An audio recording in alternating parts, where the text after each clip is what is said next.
Welcome to tonight's story, The Cabin That Watches, a journey into the heart of fear, where reality bends and the forest never lets you go.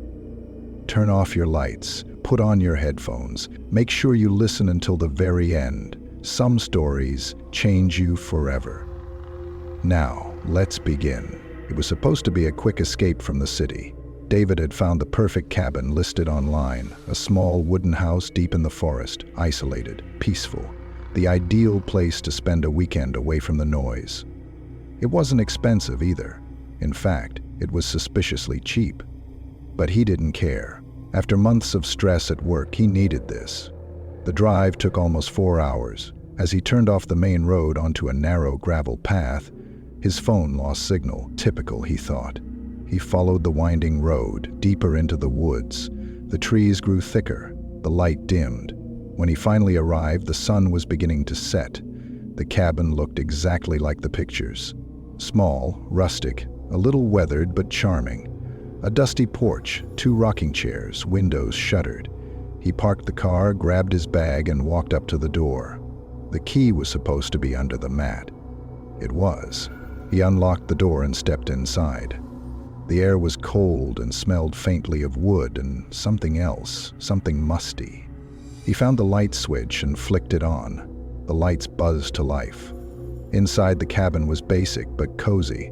A small kitchen, a fireplace, a couch, a wooden table. Upstairs, a narrow hallway led to 2 bedrooms and a bathroom. He dropped his bag and stretched. Peace, finally. That night, he made a simple dinner and sat on the porch, listening to the sounds of the forest, crickets, wind, a distant owl. It was beautiful. When darkness fell completely, he went inside, locked the door, and decided to go to bed early. He was just about to fall asleep when he heard it, a creak, soft, subtle, like a footstep on old wood. He held his breath, listening. Maybe it was the house settling. Old houses did that. He turned over and pulled the blanket tighter. Another creak, closer. His heart raced. He told himself it was nothing, just nerves, new place, new sounds. He closed his eyes. Morning would come soon enough, but deep down, unease gnawed at his thoughts. He hadn't expected the silence to be so absolute, so full of tiny, hidden noises. Every sound seemed amplified, every whisper of wood and wind carrying secrets. He pressed his face into the pillow, willing himself to sleep. Somewhere beyond the thin walls of the cabin, something moved through the trees. The next morning, sunlight streamed through the thin curtains, waking David earlier than he had planned. He stretched, feeling stiff from the unfamiliar bed, and got up to make coffee. The cabin felt different in the daylight, less threatening, almost inviting. He stepped outside, breathing in the crisp, fresh air. The forest stretched endlessly in every direction, tall pines and oaks standing like silent guardians. As he sipped his coffee on the porch, he noticed something strange. Footprints. Small, muddy footprints leading from the forest to the side of the cabin. They were too small to be his own, too narrow and light. Maybe a deer? He tried to convince himself, but the prints looked human, barefoot. He shook it off. Animals could leave strange tracks, he reasoned. He finished his coffee and decided to go for a short hike. There was a trail behind the cabin that the listening had mentioned. As he walked deeper into the woods, he couldn't shake the feeling of being watched. Several times he turned around, but there was nothing there, just trees and silence. When he returned to the cabin a few hours later, he found the front door slightly ajar. He was sure he had closed and locked it. His stomach tightened. Carefully, he stepped inside. Everything looked the same, his bag untouched, no signs of a break-in. Maybe he hadn't closed it properly. He pushed the door shut and locked it again. The rest of the day passed uneventfully. He read a book, cooked a simple meal, and tried to relax. But as night fell, the uneasiness returned. The forest seemed louder somehow. The wind whispered through the trees, carrying strange sounds, cracks, murmurs. And once he thought he heard a laugh, a soft, childlike giggle, distant but real. He locked all the windows and doors, double-checked them, then went upstairs to his room. He left the hallway light on just in case. As he lay in bed, he stared at the ceiling, listening. The house creaked again, slow and deliberate. Then silence. Minutes passed. Just as he began to drift off, he heard it. The soft tap, tap, tap of footsteps on the wooden floor outside his door. David froze. Every muscle in his body tensed as he listened. The footsteps were slow, hesitant, like someone unsure of where to go. They stopped right outside his door. He held his breath, waiting. The old wooden door creaked slightly, as if someone pressed against it from the other side. His heart hammered in his ears. He scanned the room for something to defend himself with, but found nothing. Slowly, he slid out of bed, moving as quietly as possible. He pressed his ear to the door. Silence, then a whisper, too faint to understand. He stumbled backward, his hand fumbling for his phone. No signal, of course. Gathering every ounce of courage he had, he grabbed the door handle and yanked the door open. The hallway was empty. Light from the single bulb buzzed overhead. No movement, no sound. His pulse hammered in his throat. He stepped into the hallway, glancing left and right. Nothing. The cabin felt colder than before, the air heavy and still. He checked every room upstairs. Empty. He went downstairs. Empty. Nothing seemed disturbed. Maybe he was losing his mind. Maybe the isolation was getting to him. He laughed nervously, trying to shake it off. He locked the door again, wedged a chair under the handle for good measure, and went back to bed. Sleep didn't come easily. He lay awake for hours, listening, waiting. At some point, exhaustion took over. He drifted into a restless sleep filled with nightmares. He dreamed of standing in the forest, lost, surrounded by voices whispering his name. When he woke, it was still dark, and he wasn't alone. In the faint light of the hallway, he saw it. A shadow standing at the end of the corridor. Small, human-shaped, motionless, watching him. Davy's breath caught in his throat. He couldn't move, couldn't scream. The shadow didn't advance, it simply stood there as if waiting. His mind raced, trying to explain it away. Maybe it was a trick of the light. Maybe he was still dreaming. He blinked hard. The shadow remained. Slowly he reached for the lamp on the nightstand and flicked it on.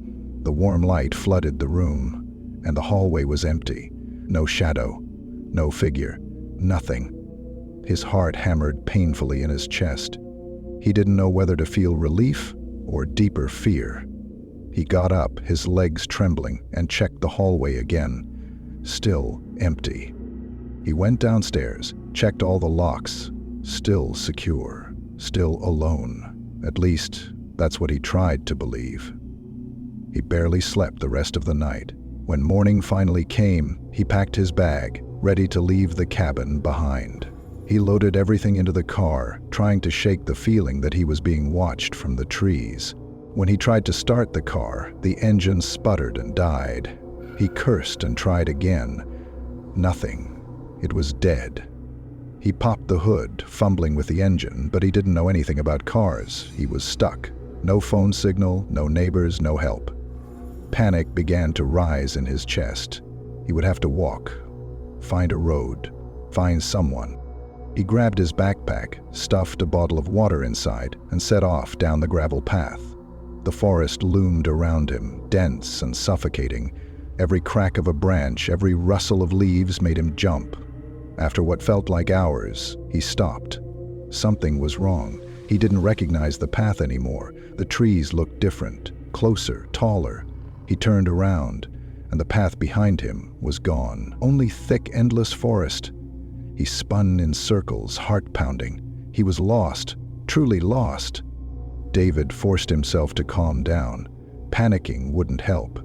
He picked a direction and started walking, trying to keep his movements steady. Minutes turned into hours. The forest seemed endless, a never-ending maze of identical trees. His water bottle was half empty, and his legs ached from climbing over roots and pushing through thick underbrush. Then he saw something. A structure, just ahead between the trees. He pushed forward, branches scraping his arms. As he got closer, he realized it was a building, a cabin, smaller and older than his own. The wood was rotted, the windows broken. It looked abandoned, but maybe Just maybe there would be a working phone inside, or at least shelter. He approached cautiously, calling out, "Hello? Anyone there?" No answer. He stepped onto the porch, the boards creaking under his weight. The door was slightly open, swinging gently in the breeze. He pushed it open and stepped inside. The air was thick with dust and mildew. Broken furniture lay scattered across the floor. In the corner, an old rocking chair moved slightly, though there was no wind. He felt a chill run down his spine. He should leave. Every instinct screamed at him to leave, but then he saw it. A phone mounted on the wall. An ancient rotary phone, but maybe, just maybe, it worked. He picked up the receiver. Dead. No dial tone. Just silence. He slammed it down in frustration. As he turned to leave, he noticed something carved into the wall. Words scratched deep into the wood. "Don't listen to them. They lie." His mouth went dry. Who had written that, and why? He backed toward the door. That's when he heard the whispers again, soft, urgent, surrounding him, calling his name. "David, David." Shadows shifted in the corners of the room. Something moved in the darkness. He stumbled backward out the door, heart hammering in his chest. He ran without thinking, crashing through the trees, branches tearing at his skin. The whispers followed him, growing louder, more insistent. "David, stay with us. Don't leave." He ignored them, pushing his body harder, faster, until he burst into a small clearing. In the center of the clearing stood another cabin. His cabin. The one he had left hours ago. His stomach dropped. It wasn't possible. He had walked straight away from it for hours, deeper into the forest. Yet here it was, standing silent and waiting. The front door hung open, creaking slightly in the breeze. He didn't want to go inside. Every fiber of his being told him not to, but where else could he go? He was exhausted, thirsty, terrified. He stepped slowly onto the porch. The air around the cabin felt heavy, pressing against his skin. He crossed the threshold and froze. The inside of the cabin was wrong. Everything was reversed, like a mirror image of before.